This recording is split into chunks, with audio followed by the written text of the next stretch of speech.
सरस्वत्यै नमः। श्री गुरुचरणकमलेभ्यो नमः। वक्रतुंड महाकाय सूर्यकोटि समप्रभा निर्विघ्नं कुरु मे देव सर्वकार्येषु सर्वदा। या कुन्देन्दुतुषारहारधवला या शुभ्रवस्त्रामृता या वीणावरदण्डमण्डितकरा या श्वेतपद्मासना या ब्रह्माच्युतशङ्करः प्रभृतिभिर्देवैः सदा वन्दिता। सा मां पातु सरस्वती भगवती निःशेषजाड्यापहा। निजानन्दरूपी जरिहे समाधी जनांची निवारी पर्याधिव्याधी शिवब्रह्म विष्णू स्वरूपात्मकाला। नमस्कार माझा सद्गुरु बाळकृष्ण प्रभूला। मूकं करोति वाचालं पङ्गुं लङ्घयते गिरिं यत्कृपातमहं वन्दे परमानन्दमाधवम्। नारायण विधियादिनाथ बालकृष्ण जय सद्गुरुनाथ। श्रोता भक्ता श्री पांडुरंग हरी वासुदेव हरी। सर्वमंगलमांगल्ये शिवे सर्वार्थसाधिके शरण्ये त्र्यंबके गौरी नारायणी नमोस्तुते। नमो देव्यै महादेव्यै शिवायै सततं नमः। नमः प्रकृत्यै भद्रायै नियता प्रणता स्मृता। जयांची केलिया स्मरण होय सकल विद्येचे अधिकरण।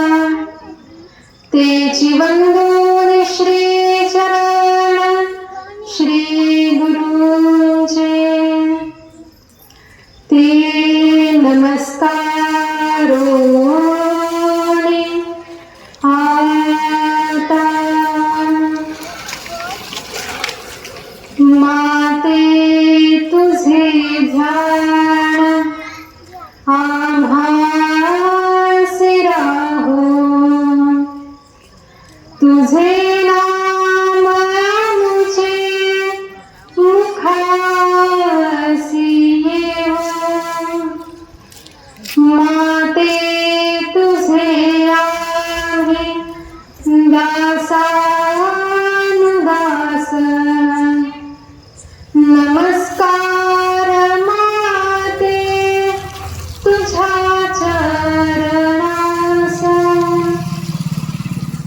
जगदंबा जगदंबा ऐसे म्हणावे देहातीत होऊन जावे। स्वानंद साम्राज्य भोगावे। समाधी स्थिती स्वानंद